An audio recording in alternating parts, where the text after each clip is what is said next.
Welcome back to the My Latin Life podcast. Since 2014, My Latin Life has been your trusted guide to traveling and living in Latin America.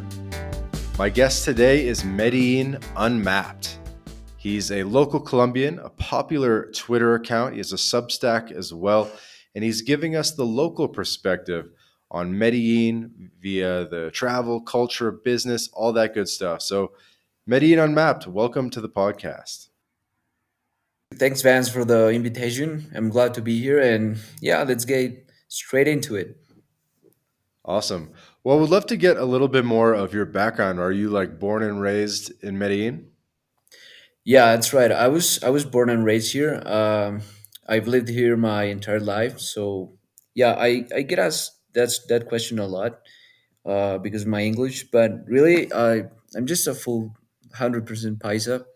And it was, yeah, I learned mostly by, internet and video games. Maybe school a little bit, but it was mostly like the internet. I think it's a great resource if you're trying to learn a second, maybe third language. Hmm. Yeah, definitely. Yeah, I've listened to podcasts with Maluma speaking English, and you kind of sound like Maluma.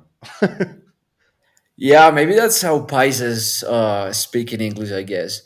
Maloba didn't speak any English at all, and he improved exponentially in a couple of years. I mean, maybe it was needed because he became a celebrity in the US. So, for public relations reasons, he had to learn English. Same for J Balvin and Carol G. Carol G, her English is still kind of Yeah, subpar, Carol but G, I don't think speaks yeah, very good she's still English. learning though. Yeah. Um, yeah, you sound more like Maluma than J Balvin, though. He kind of has a different accent. Okay, but anyway, let's get into it. So, born and raised from Medellin. How old are you roughly? Uh, I was born in '95, so I'm 28. Okay, so good age, good age. You've got some experience in the scene then. So I guess speaking of the scene, maybe we could kick things off. Many gringos listening to this have probably been to Medellin or they have Medellin on their radar. And I think what we've seen in the past couple of years is that the is things have sort of diverged where you have now a very much a gringo bubble and the local paisas sort of try to avoid that bubble because it's expensive and the gringos are annoying and this and that. What is it like for you as someone that's seen the progression of Medellin, basically your adulthood, when you were 10 years ago, when you were 18, there were a couple gringos running around, but not much. And now, you're more and more exposed to it, not only by virtue of living in Medellin, but also by running your Twitter account, Medellin Unmapped.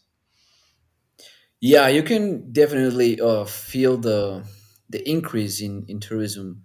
Like 20 years ago, Medellin was devoid of gringos. Only the most bold and adventurous came to Medellin, but other than that, it was just no tourists at all, and they really started coming in large numbers after the peace treaty was signed with the FARC guerrillas in Hmm. 2016. That's when really Mm. like when tourism exploded, and it really became like a really well-known destination. I think it was like in 2018, 19. But the thing is, the last 4 years have been quite different because there was no strategy for dealing with such a huge increase in tourism. So as you know, a couple of things like went out of control, especially the sex tourism thing and the whole drug tourism. So it has been creating a bit of friction between expats, foreigners and locals. But I think with the new mayor, in my opinion, we're gonna change the course and maybe have a bit of a more harmonious relationship. So locals don't complain that much about the prices and the cost of living, and so foreigners don't uh, become victims of some crimes. Hmm. Yeah, so the new mayor is cleaning things up a bit, right? Yeah, I mean, you can feel that already. They've been doing like these huge police raids on parquilleras almost weekly now, and they're frisking everybody. They're going inside the clubs, checking if there are like kids, underage people there, checking for Hmm. narcotics. Even tourists are getting frisked. So the idea is to like create a strategy, a safety strategy, but the challenge really lies in creating a long-term solution in terms of social improvement for these people who work in, for example, parquilleras, offering the sexual services. So that's the actual challenge, offering them a different life path. So it's not just about getting them out of parquilleras because they'll just move to another part of the city, but the actual challenge is to actually offer them opportunities. Hmm. Yeah, definitely. Definitely. There was a funny question in our Telegram group. So, quick shout out. We have a group called the Columbia LatAm Enthusiasts. It's got over 500 people, a free group. Anyone can join. People trade intel there. And I asked people, what should we ask Medellin Unmapped today? And I thought this one was kind of funny. I'll just say it. So, it says, what's the current gringo hate index versus the past 5 years? Do you think there's more gringo hate now, anti gringo sentiment? Well, social media can become an echo chamber because you get a lot of, uh, you have a very vocal minority of, you could say like woke or progressive paisas who constantly complain about um, foreigners and the cost of living and digital nomads. But it's a bit ironic because the progressive government, Petro's government, he said he wanted to replace oil revenue with 12 million tourists, and last year we only had 5 million, and people are like already complaining. So I don't know, Well, if it doesn't make sense, but the the hate index, it has grown a little bit, but as I said, it's mostly like a very vocal minority of woke Pisces. The rest of Pisces, they don't really care about foreigners.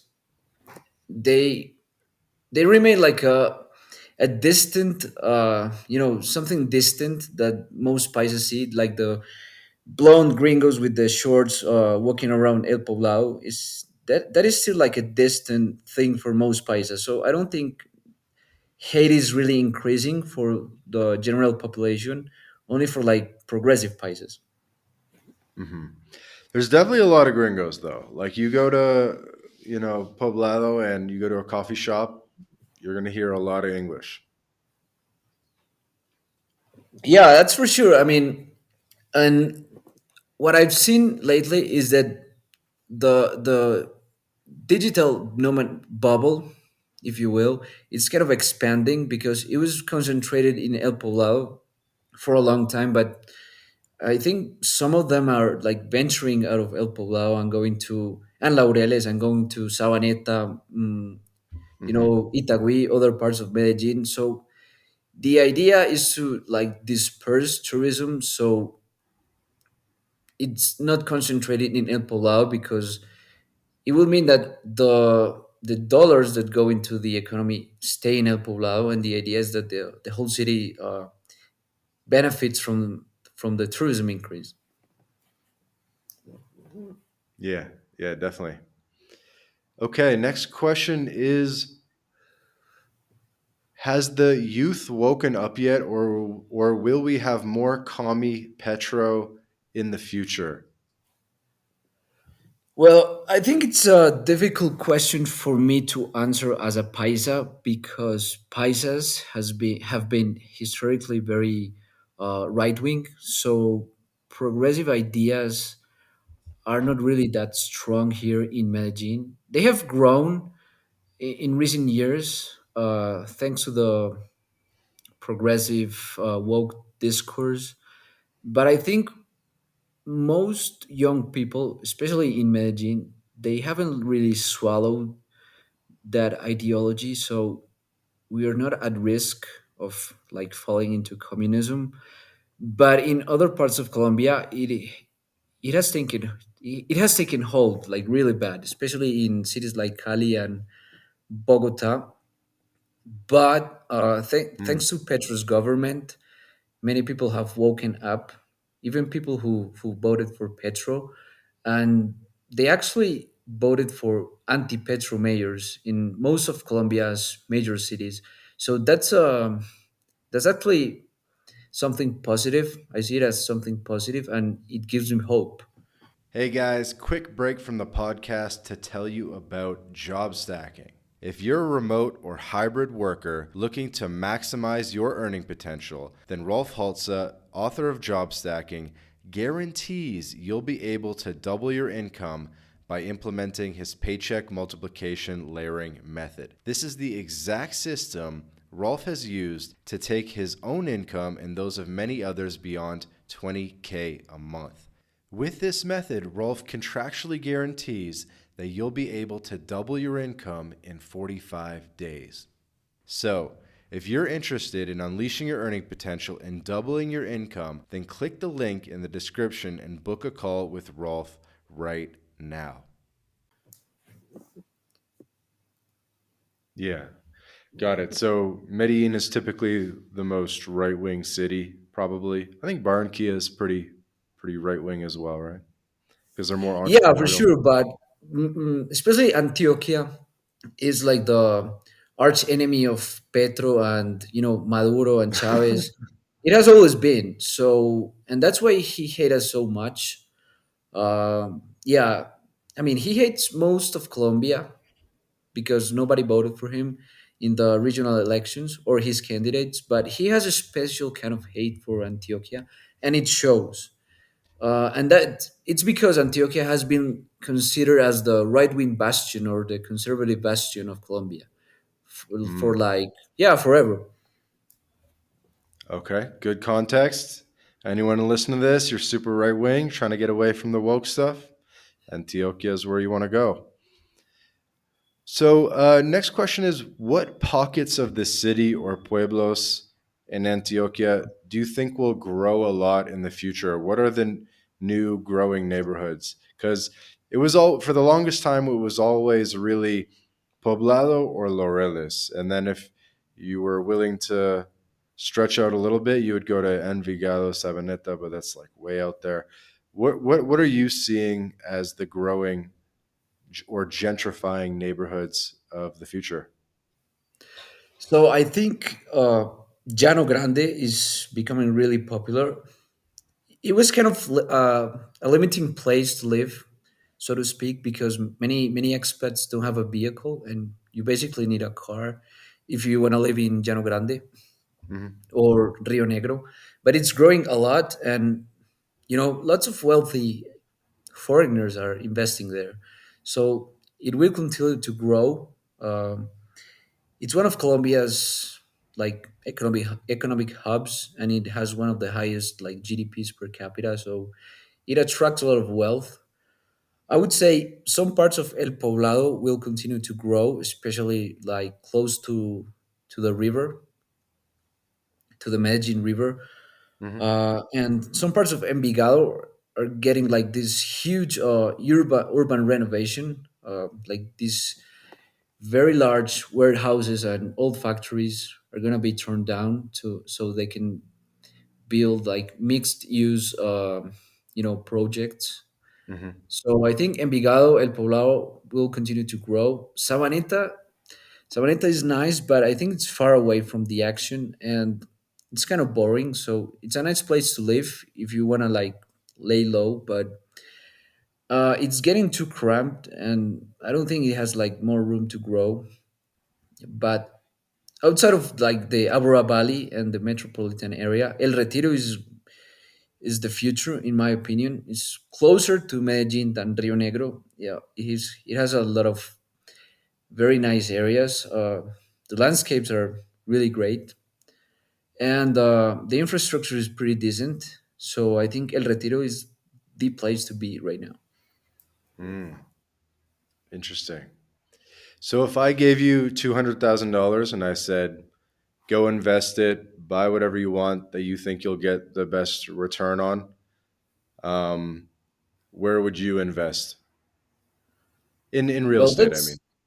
that's difficult because prices in El Poblado are inflated in some areas. So 200 grand wouldn't really go that far. That's like no, that's not really that much. Like that's like 800 million pesos. You would get a really nice apartment, although small, in Sabaneta, maybe Envigado. But like right next to the action in El Poblado, it's really hard. I would say if you want to invest and not live, I would invest in the area that will be right next to the next metro line, the new metro line. So Medellin is building a new light metro or a new metro line going through the 80. It's called La 80, and it's already like the plans are ready, the blueprints are ready, but they haven't broken ground yet. So if I wanted to invest, I would invest like 3 4 blocks away from like the new stations. So when they're ready, I could like make some capital gains. I would say investment gains. Hmm. Hmm. Okay, I like that. Yeah, I like that. That's always a good idea. Invest where the infrastructure is coming up. Back to the gringos versus the general population thing. How do you personally feel about this? And I guess I wanted to know what inspired you to start this account, Medellin Unmapped, and sort of continue to share your knowledge and um, to teach people about Medellin. Okay, so the first part. So I don't know. I just started seeing the LatAm poster accounts on my other Twitter accounts on my feed, and I started reading them. Some accounts, including yours, Bowtie Colombia, James from Freedom Files, Mhm. Bowtie Passport. So I said, hey, these guys post about Latin America, but there's not really like a Medellin specific account, and it's a niche, I would say, that was unexploited. Uh, and I mean, I'm a paisa, so I have the knowledge. So I don't know. I just started posting without a plan. Really, I didn't have a plan, so I just started posting, and the account started growing. So I said, hey, maybe this has potential, and I actually enjoy it. I enjoy posting about Medellin. I enjoy meeting people from different parts of Latin America, foreigners, people who live in Medellin. So yeah, like I said, I started seeing like these Latam poster accounts, and I just got the idea to create one of those for Medellin, and yeah, here I am.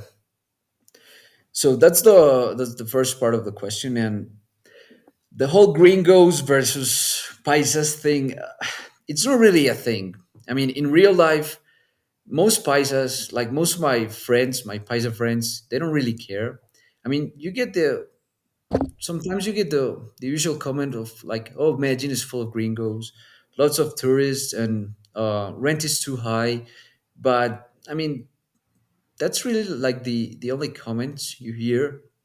Nothing about like dating or gringos are stealing our women. That's really not a thing here in Medellin because I don't think we feel like there's a competition. Uh, as I said, it's woke paisas complaining because they cannot afford rent in El Poblado or Laureles, so they just complain on Twitter. But in real life, I don't think there's any animosity against gringos, and on the Mhm. contrary, people are really feeling the economic benefits of having such a large amount of tourists. So a lot of paisas are Definitely. recognizing the opportunity and they're creating businesses. So in my opinion, it's an adapt or die situation because this is not going to change. The trend is going to continue upwards in terms of tourism. So The only thing you can do is capitalize and maybe earning dollars. Hmm. Definitely. Speaking of, where do you see the, I guess, hipster paisas living that can't afford Poblado and Laureles, but it's still like a cool neighborhood, more local, trendy hipster artist type of thing? Where would they live? Well, I would say those. No, they wouldn't live in El Poblado, although the trendy hippie neighborhoods are in El Poblado. But this type of like hippie paisas, they tend to avoid foreigners, so they would go like to a very local barrio that doesn't really have like any amenities or anything. They just want to get away from foreigners. So I would say like in the northern part of Medellin, which is like the I would say like the less advantage or the low income part of Medellin. They would go to like Castilla, Buenos Aires, I don't know, maybe Manrique or maybe Bello. But I wouldn't recommend those neighborhoods for a foreigner, actually. Makes sense. I don't even know where Buenos Aires or Enrique is. I can't even see it on the map. Buenos Aires is right next to El Poblado. It's, I mean, if you continue going down Las Palmas, you're gonna see Buenos Aires to the right. Okay. Yeah, it's kind of connected to Las Palmas. Okay. Interesting. Interesting. And so I know you've met James in real life. So shout out to Freedom Files, previous podcast guest, Bowtied Columbia and Bowtied Passport, also previous podcast guest. So that's great. I love the continuity here. If you were to bring a gringo friend out with you to meet your local paisa friends, would it be weird? Would that person be embraced, or would it be a little bit like another damn gringo? No, actually, it wouldn't be weird at all because it happens sometimes. I mean, when I go out with my friends, sometimes they get a friend of theirs who's visiting from, I don't know, New Zealand, the US, Europe, and yeah, we always bring them with us. We go to Guatapé, having a like a boat party there, or going to Hmm. the club. Yeah, it's always really nice. It's nicer if the person speaks Spanish, because like it's gonna happen eventually that people are going to want to speak their own language if they are like in a social setting in Medellin. So if the person speaks Spanish, it's easier. But I found that most people my age, they're fluent or nearing fluency, so they can have a conversation with the gringo. And if you like the person, you can introduce the said gringo to maybe some girls. Yeah, it's not weird at all, especially if it's your friend. He can be embraced pretty easily. Hey guys, quick break from the episode to tell you about BitRefill. BitRefill allows you to shop online and in person without banks, converting your crypto directly into merchant balance. We're talking gift cards to Nike, Amazon, Apple, Airbnb, Hotels.com, and many more, all paid for with crypto. BitRefill offers more than 10,000 gift card options in 180 countries all across Latin America, including Brazil, Colombia, Mexico, Argentina, El Salvador, and many more. You can also apply the code MyLatinLife at checkout to get 10% back on your first purchase. Go to bitrefill.com for more information. Mhm. Well, I guess we can't do a Medellin episode without talking a little bit about girls, even though we purposely try to avoid the topic. You said that you don't feel that there's a competition between gringos and local paisa men for the girls. Why is that? Well, mostly because most gringos don't speak Spanish, so they're competing against paisas who have a reputation of having some riz, and they speak the language. So there's really no competition. I mean, if they do speak the language and they understand the culture, then they can be successful. But yeah, most gringos don't speak Spanish, so there's really no competition there. I think there's more and more of them now. I think there's more Yeah, that's right. gringos that are getting pretty good with the Spanish. And does I that mean, and if that's the case, do they become competition?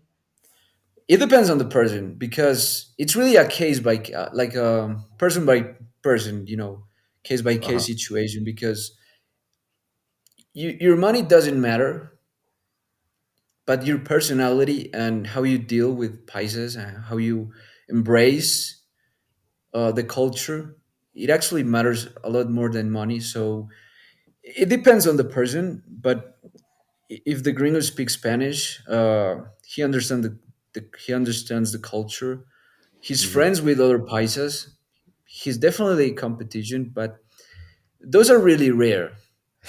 But yeah, as you said, more and more gringos are getting it. So yeah, I think someone commented on my Twitter account a couple of days ago that if you don't speak Spanish, it's difficult that you won't be seen as a piggy bank. And I think it's kind of cruel, but If it you can do be. speak Spanish, you No, no. won't be If seen. you, yeah, if you don't speak Spanish, you will be seen as a piggy bank for most people, Gotcha. Gotcha. Gotcha. like long term. I Right. think it's kind of cruel, but it can be eye opening for many foreigners moving to Latin America because leading with your money can be the wrong decision. Yeah, that's not good game. Okay. And it's not just game with women, but also with personal relations. If you Mhm. try to win people over with your money, you will end up being taken advantage of. I mean, it's gonna happen. But if instead you try to cultivate like genuine relationships, it's way better and long term. It's gonna yield the best results.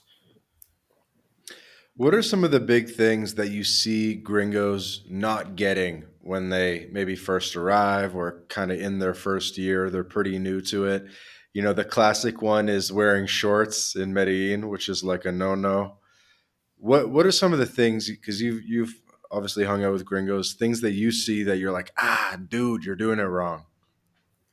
Yeah, so we have a joke about the shorts and flip flops, and is that Medellin is a mile above sea level, right? Like 400 kilometers away from the nearest beach, and like Mhm. right in the middle of the Andes Mountains. So why are you wearing shorts? Yeah, it's a joke that we have here, but like besides like the wardrobe choices, I would say like first of all, never leaving the expat bubble. You know, like only hanging out with other gringos, um, not interacting with locals, going to the same party areas that most gringos. So you will just end up partying with other foreigners and really not integrating, like fully integrating. If I was a foreigner, my first day in Latin America or my first like week or month, I would like spend it like trying to get the most contacts, the most friends, so I can get invited to different plans afterwards because many foreigners leave because they feel lonely, and it's hard to say, but basically it's their fault because they don't reach out to like locals, and they only interact with other nomads and expats, and these expats they eventually leave the city. So yeah, they remain lonely. So I think that those are like the two uh, largest biggest mistakes you can make. Hmm. And what can people do to integrate further beyond just learning the language? But I would say if you have like a hobby, if you like if you like the gym, if you like going to like MMA classes or lessons, if you like hiking, you should find a group that has locals and foreigners, and that's a really good way to meet people that are interested in meeting foreigners, because not every paisa wants to like make friends with gringos, but many paisas do, and they will open the doors to you. They'll open the doors of their houses to you and introduce you to people. Hmm. So going to like events, group events, it's the best bet. Yeah. So that could be salsa lessons, BJJ, frisbee, something, right? Yeah, I mean, any sport, a language exchange, dancing lessons, the gym, hiking, maybe even going out to party and reaching out to people. Introducing yourself. Sometimes Mhm. it works, sometimes it doesn't. But yeah, I've seen it work many times. I got a funny question here. I don't even know what this is about. So, Bowtied Columbia asks, "Do you support a federal Colombia? Why? What does that even mean? What's federal Colombia?" So Colombia was actually a federal republic for about 20 years in the late 1800s. Uh, we had a couple of civil wars because of that. And then the centralists won, and we've been to cut things short, we've been a centralist republic since then. But the thing is, Colombia and most of the departments, they uh, they give the central government a lot of money through taxes, and then the central government hands out too little to in return. So, for example, Colombia gives like 35 trillion pesos to the central government, and it only gets back like five. So there was like this controversy because Petro didn't want to give the money to finish Antioquia's new highways. Actually, finish, not even start. And so, because of Petro's capricious policies, Antioquia started to crowdfund the initiative to like pay for these highways.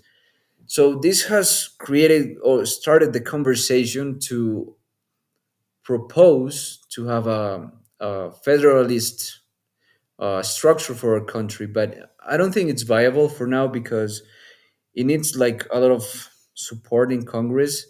But yeah, I think that was his question. Okay. And are you in favor of it?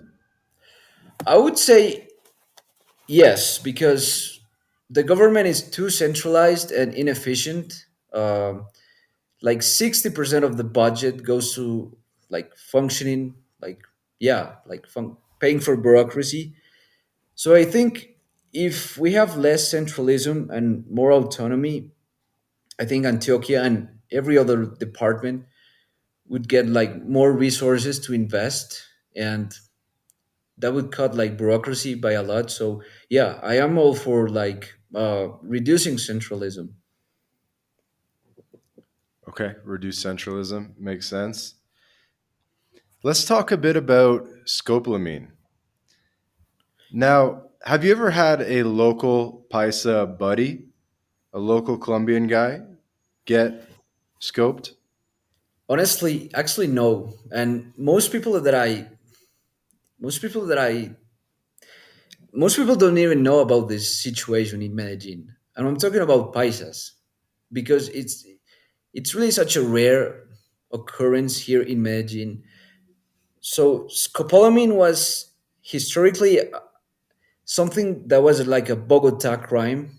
It happened a lot in Bogota, uh, Huh. but it happened to locals.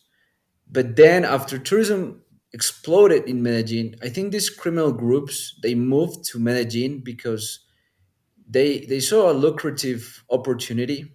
Because I mean, gringos they bring a lot of money, and some of them are like not I wouldn't say naive, but they're used to the safety of the first world, so they bring their Rolexes and their jewelry. So I think these groups they saw the opportunity and they moved to Medellin, and it does happen to locals, but it is rare.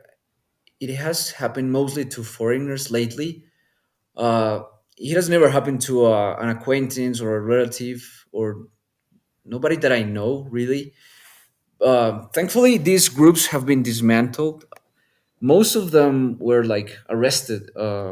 late last year, because at the end of 2023 it got really bad. Like there was like a weekly case or a daily case. So the police was really like putting pressure on them, and there hasn't been a case in a couple of months. This episode of the My Latin Life podcast is brought to you in part by Job Stacking. Introducing Rolf Haltza's Paycheck Multiplication Layering Method, a revolutionary approach that redefines the traditional career path. This is Rolf's new Done With You program, where he'll work with you to implement job stacking for yourself. With this method, Rolf contractually guarantees that you'll be able to double your income in 45 days. So, are you ready to step out of the shadows of job insecurity and step into a world of career abundance? Then just click the link in the description of this episode, book a call with Rolf, and start walking the path of unleashing your earning potential with job stacking. Wow, I'm surprised because I've definitely heard stories of local Colombians getting scoped, but you're saying probably less so than, or it's not as common. It's difficult to say because mm, many of these cases are not reported because, I mean, the victim can feel ashamed, or how it goes. So Hmm. it's difficult to say, but uh, you don't get a lot of news about paisas being scoped. Cases do happen sometimes, but it was mostly focused on foreigners. In Bogota, it happens a lot to locals. Mm. I'm surprised. I didn't know that it started mostly in Bogota. Do you know kind of what the history is there? I guess why Bogota? Or like the plants from like the jungle, sort of like the Amazon region. I'm guessing, right? And what they brought it to Bogota, or what's kind of the background there? Yeah, it's like it's a tree. Vice, the now super woke Yeah, news yeah. agency. Hmm. They did a couple of documentaries like 12, 15 years ago about Burundanga in Bogota. So originally it was called Burundanga because that's I think that's the name of the tree. And this tree has like this it has a chemical compound, and that's the origin of scopolamine. It got really bad for a period of time in Bogota. People got emburundangados. That's the word. Like they got scoped in Bogota. Then the name changed, but it has always been burundanga, and it's pretty easy to produce if you have the tree nearby. So that that explains the proliferation of the narcotic, I would say. Hmm. I didn't know that. And how big, like, how scared should people be? So we got gringos listening to this podcast. How much precaution do they need to take? Would you even go so far as to say avoid Medellin completely, or can people still go to Medellin and have a good time?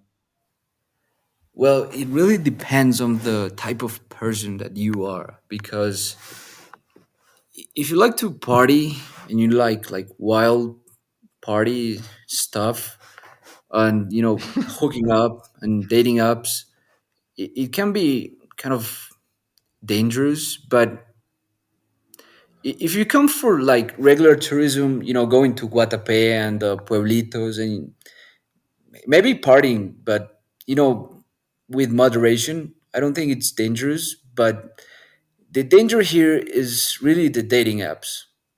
I mean, some Hmm. cases do happen outside of dating apps, but the MO of these scopolamine girls is mostly like setting up dates, going to a public place, drugging the person in the public place, and then getting that person in a cab. I mean, and obviously the cab driver is an accomplice, and then they empty their bank accounts. And if they don't drug the person in the public place, they go to the apartment of the person, and it happens there. But I would say if you avoid like hookup culture and you avoid dating apps, you'll be fine. In terms of scopolamine, the thing is the last mayor wasn't doing anything about it, so it got really out of control. But now the Fiscalia in Medellin and the police, they have a lot of investigations open, and yeah, I've seen a lot of arrests. There might be a couple of scopolamine girls still roaming around, but I think they got scared because you can feel the police pressure now in Medellin because we have like 4 years of complete abandonment. The mayor was trying to San Franciscoize the city, and he almost succeeded. Hmm.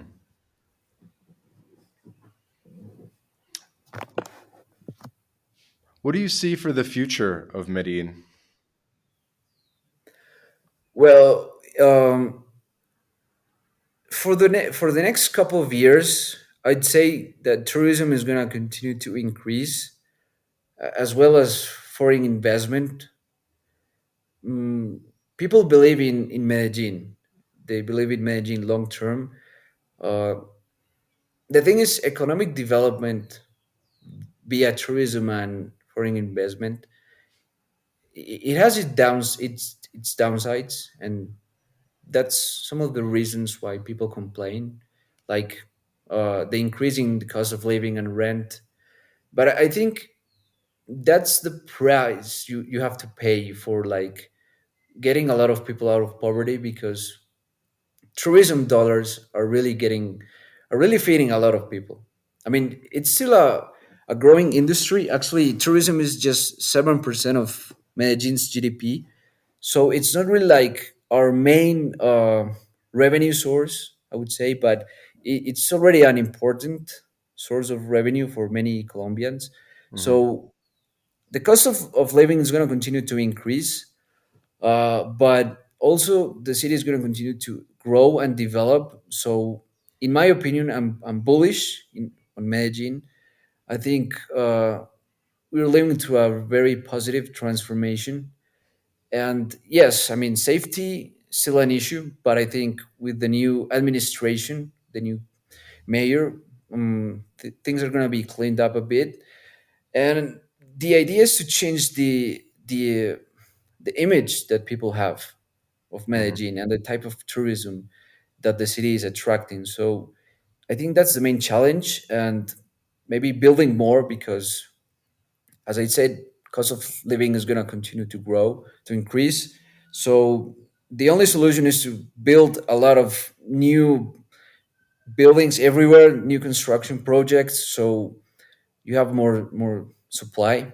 Hmm. So yeah, I mean, in my opinion, it's gonna be a good couple of years for Medellin. That's good. And when you think about your future, are you excited about continuing to live in Medellin, or how do you see things going for yourself? Well, I think it's positive to be living here in Medellin. I'm not sure I want to live in Colombia my whole life, but right now I see a lot of opportunities to grow here. I mean, I have my family here, I have my friends, I have my whole life. So for now, I'm not planning on leaving Medellin. And I think with the influx of expats, nomads, and actually very talented people, uh, I see a lot of opportunity to grow, and I think I'm gonna seize on that. Yeah, it seems like you're already doing that a little bit. How do you what's the best way to do it? Like what are you finding that people respond to? I guess it's like insider knowledge for the what do you call it? Like gringo education accounts, but like how do you find that people need the most help? Do they want you to be a party planner, or do they want you to be a real estate agent, or what do people kind of come to you for the most?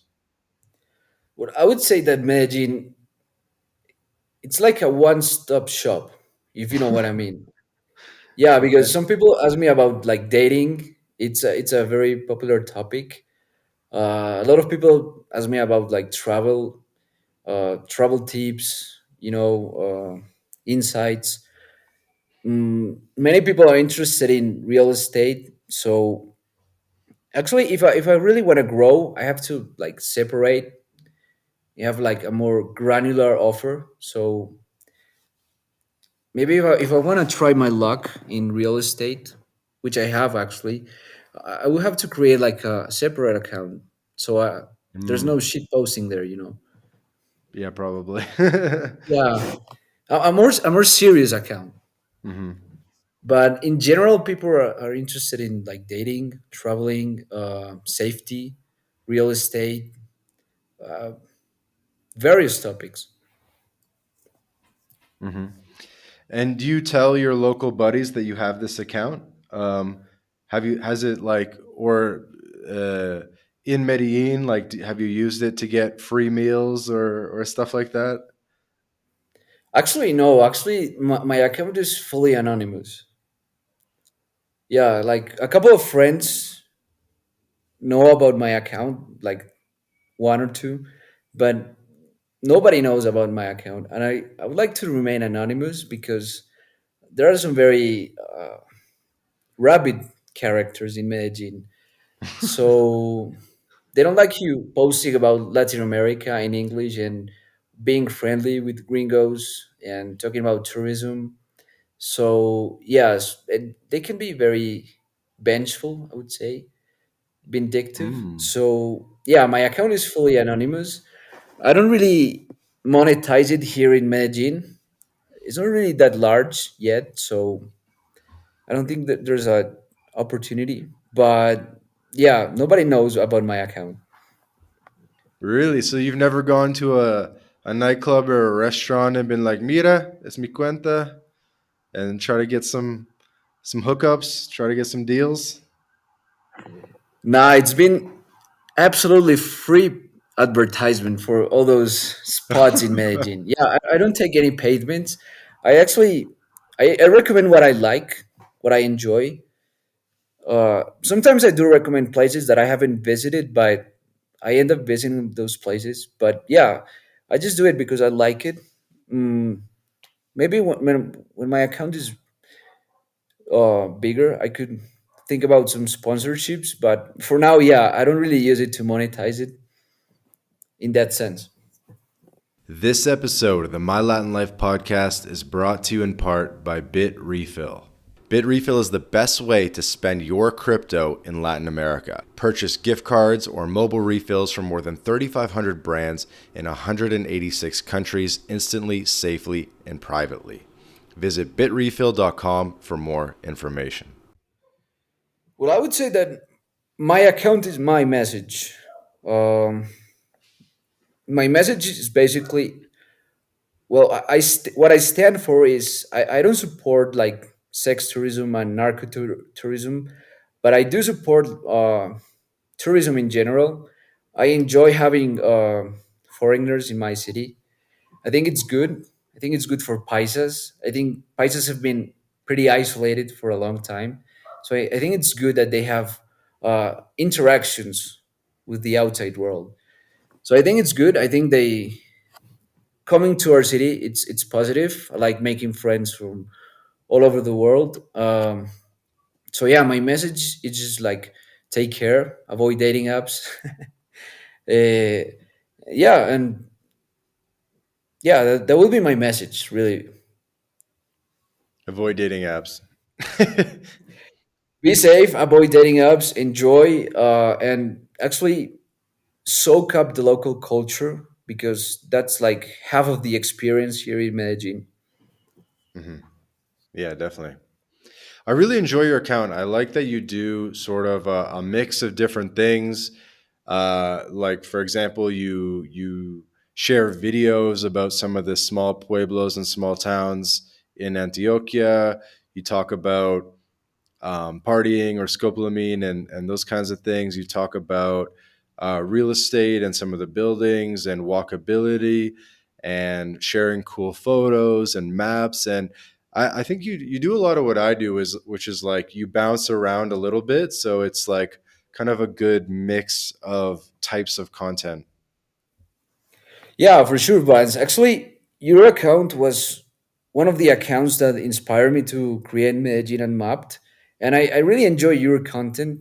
I think it's both informative and entertaining. So That's what I aim. That's what I aim for. Like having something like informative, something that you can learn from, but also entertaining stuff. Because I mean, this is social media, and you have to entertain people Hmm. because they'll just get bored. So that's the whole idea, is to like post different things about different topics of Medellin, and yeah, keep people entertained and informed, and that's how your account grows. Yeah, I like it. I think you do a really good job of keeping it entertaining and also educational and different content types. So I highly recommend people follow Medellin Unmapped. Obviously, the link will be in the show notes. The Twitter is at MDE underscore unmapped. I'm sure that's the best way to get in touch with you. You're pretty open to people DMing you and stuff. Yeah, for sure. Amazing. Well, thanks again for doing this, man.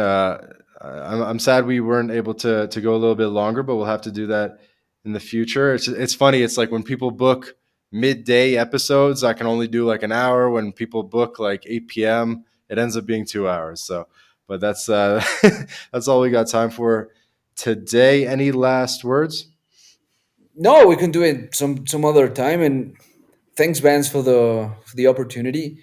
I really enjoy the podcast, and as I said, I enjoy your account. And yeah, see you next time. Yeah, man. I'm really happy we got the chance to connect, and we'll see you guys on Twitter. Yeah, thanks, bro. Cheers. Well, Bye. this has been another episode of the My Latin Life podcast. Again, my guest today, Medellin Unmapped. Thank you to Mr. Medellin Unmapped.